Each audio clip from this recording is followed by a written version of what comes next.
Keeping me company on my panel tonight, we've got Peter Whittle, who's the director of the New Culture Forum, Mo Lovett, who's the national coordinator at Debating Matters, and Kevin Craig, who's a Labour councillor and the CEO of PLMR.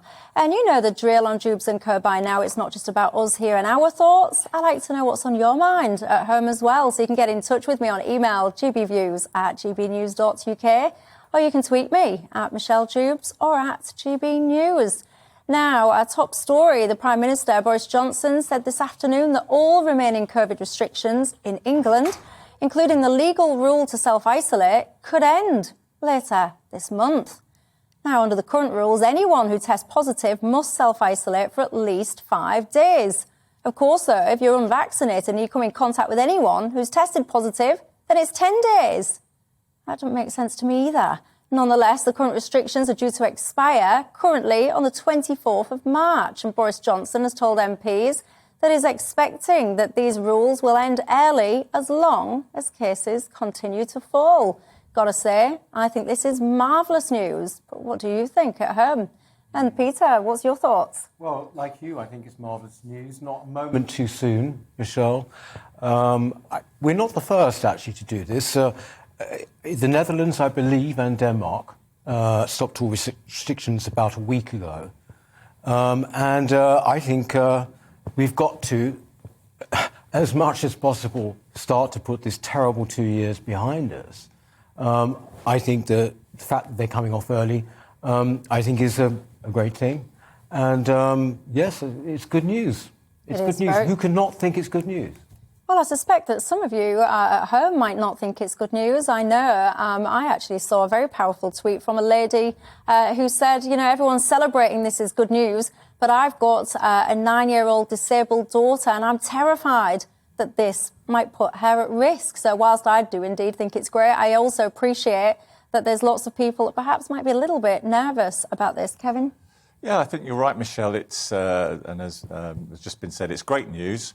Long time coming. We've waited for it, and the Prime Minister, can have that moment, and he, seemingly like you from the top of the show, will hope that the good news and us finally moving forward will make us all forget that while we were obeying the rules, he was having party after party, and he also wants us to forget that 10 billion quid was wasted up the wherever it was on PPE. So great news. We're moving forward as a country. Share concerns for people with disabilities and health conditions. Let's not forget them as good citizens, but let's not forget there are major mess-ups in how this whole pandemic was navigated. Yeah, I suspect that we will find that there will have been. I am quite excited. Well, did I just say that sentence? I'm quite excited about a government report. Maybe I'll pare that back a little bit, but I am quite interested and intrigued, should I say, rather than excited, about when this public inquiry is going to happen, what it's going to contain, and I suspect, of course, there'll be lots of things that could have done better and differently when we get that. But then, to be fair, though, Kevin, faced with a pandemic, this was a situation that was unfolding at a rapid speed. Of course, there'll be things that could have been done better and differently. I just think you're being too kind to Boris, Michelle. We locked down too late. He gave us rules that nobody else. I just think, he's getting an easy ride off you today. This is so wrong, sorry, but there's been a major report came out, it's been reported in all the papers from Johns Hopkins University in America, saying that lockdown made almost no difference, like was it 0.2%? Yeah. To the death rate. Of course, everyone regrets deaths, but to whatever degree, whichever country had lockdown, the end result has been roughly the same. However, what we have had, or what we will soon find out about, is the extent of collateral damage. There's no doctors on this panel, right? And I don't think there's any medical agreement of opinion on what you've just raised. I think there's also consensus that we locked down too late. There is not. There's no consensus. Can I just come in here? There may be a political consensus in certain points, but, we talk about the Spanish flu, right? There is still research being done 100 years later. We can debate this and we can have reports about this forever, but the two things that have really upset people that I know, one, the illogicality of some of the rules and them not being able to use their own agency and their own practicality to manage the pandemic safely, and the collateral damage. Like, look at the NHS waiting list now, because we spent ages focusing only on one virus and the deaths from one virus? Well, look, you probably don't want to get stuck on this again, Michelle, because we've done this before. But I think that today's good news. We can agree on that, right? But I think huge mistakes were made, and today's good news should not allow, in my opinion, the mistakes to be ignored. And I don't think we're going to agree. I think that the lockdown and those measures stopped the NHS running into the ground, which again you probably don't agree on. No, it's not a question. You can't just see it through that prism. Why not? I mean, no, you can't. Why not? The fact The wards is, didn't fill how up. many cancer operations were delayed? The wait. I think we're going to be talking about the NHS later, but the waiting lists now are not going to clear until about 2024, something like that. The fact is, no, it's not that they're not going to not clear till 2024. They're going to keep rising for the next 2 years. But I think one of the worse. things about the NHS, though, is that we applied this kind of blanket rule across the country. Hospitals where I am were sitting empty. I was meeting nurses and hospital porters on my dog walks in the morning that were saying, we are just waiting, right? Because the pandemic was raging in London and the hospitals in London were overwhelmed. They weren't where I am in other parts of the country. So the idea that we just stopped everything to focus on this one thing. I agree with Michelle in the early stages of the pandemic when we didn't know who was going to be impacted, who the vulnerable people were. I agree that mistakes could have been made. But we learnt that fairly early on and we kept repeating the same mistake. But do you honestly believe, though, Kevin, that it would be possible, irrespective of who was in charge and what colour the government was, do you actually think it would be possible to have dealt with this pandemic and there not to have been some mistakes have been made along the way? No, because I think that political debate is too full of people who say that whatever particular party they support is infallible. I don't buy into that. I think governments of all colours make mistakes. But please don't ask us to be whooping with joy that this government wasted 10 billion quid on overpriced PPE, which could have built over a dozen hospitals that the government likes to talk about.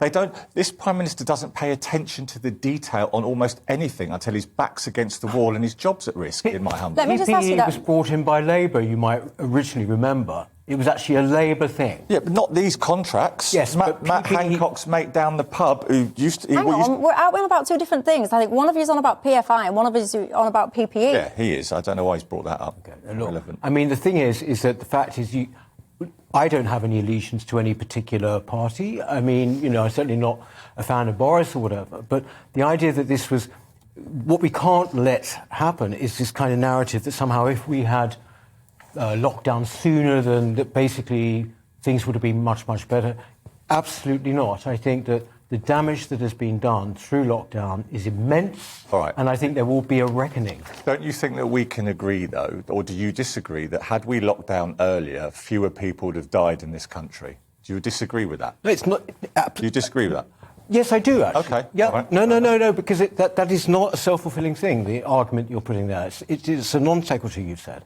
I mean, the fact of the matter is that when you look at Sweden, when you look at other countries that did not lock down like we did, there has been roughly the same rate of death as here. And that goes the same. The trajectory of the virus went pretty much the same in every country, right? Yeah. Whatever the stage that they locked down to. But the biggest mistake we did was putting COVID-positive old people back into care homes. That was a huge percentage of the deaths. And, the nosocomial infections in hospitals was another huge percentage of the deaths. Right. So I'm all for an inquiry. I don't think the government have done this perfectly at all. But on lockdowns, I'm more in line with Peter. But I still think the government's got a lot to answer to, yeah. But Kevin, as well, just on your point about pushing that the government should have locked down earlier, because one of the things that I found very frustrating throughout this pandemic, and don't get me wrong, I was as frightened as the next person at the start of this, not least because I was pregnant and none of this was known, and it was scary. And, I was into kind of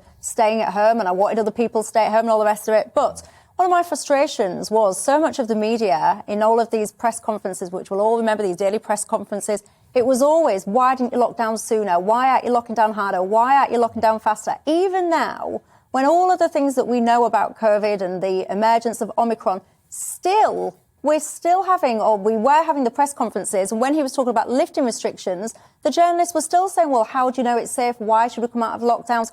Do you concede that there are enormous consequences, currently, I would say, immeasurable consequences, but we will feel them for years, if not decades, to come, whether it's mental health, the decimation of businesses, some sectors. I mean, how some sectors will recover from this. The NHS, you talk about protecting the NHS and we should have locked down early to protect the NHS.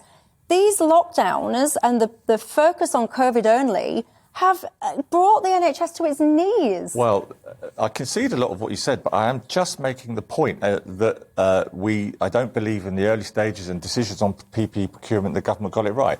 To be fair and balanced, around Christmas, I think it was a good call, right? This year, it was done differently with a light touch you're probably more in favour of. But I do think it's fair to challenge the idea that just because it's a great news day today, that we forget about some of the huge errors that some people think have been made. And I think we're going to be debating it for a long time to come. And I don't dispute, anybody who's considered could not dispute your point that, of course, there have been other collateral damage, of course. Yeah, huge. And I worry that we're going to see this collateral damage, this consequence for years, probably decades to come. Yes, I think they think about 10 years things will become clear. But it's easy, isn't it, for all of us to sit here as Captain Hindsight and pontificate on how it could have been done differently. The sentiment and the perspective that I have is if you are at the helm of the ship, if you are Boris Johnson and you are trying to navigate your way through this at the time, it must have been incredibly difficult. I think you did a good job then. I think, can I just... Michelle, one sec. Do I think he's done a good job? Yeah. Well, if I look at where we are now and we're coming out of this and some of the key decisions that he's made some very good decisions. Do I think that he could have done things better? Of course. But then I think that anybody that would have been steering this ship could have done things better with the benefit of hindsight. And I think it's unrealistic to suggest that any government with any leader of any colour, of any persuasion, could have done this without making some pretty not devastating, but some big mistakes along the way. I think, Michelle, one thing's worth saying. Make it a quick point, Peter. Yeah, there are going to be a lot of people. There are going to be a lot of people who actually don't want to let this go. One has to say that. Yeah. I think there are a lot of people who actually didn't exactly like what was happening, but they kind of, their whole instinct is about to a new norm. Just kind of keep going. You know, on Saturday I was in a restaurant, there were still people that they sit down and have their meal, and they get up and they put a mask on. I mean, that's one of the ridiculous things you were talking about, I think. You used to think, why are you doing this now? Why are you still doing it? Well, I'll tell you a topic that I want to get into, maybe tomorrow, depending on what happens in the news agenda, but I want to get into what's going on in schools when it comes to things like masks, for example. So many schools in England, in Scotland, well, right across the country, I think, are still insisting on mask wearing for children. Many of you will know my views already, but I think it's appalling. But I want to get into that subject separately because I think it deserves attention. Kevin's laughing at me, but I think it's a very serious topic, masking up children for hours and hours on end. But anyway, I'll hold my thoughts. I'll contain them until tomorrow. Hopefully I'll get a chance to do that topic.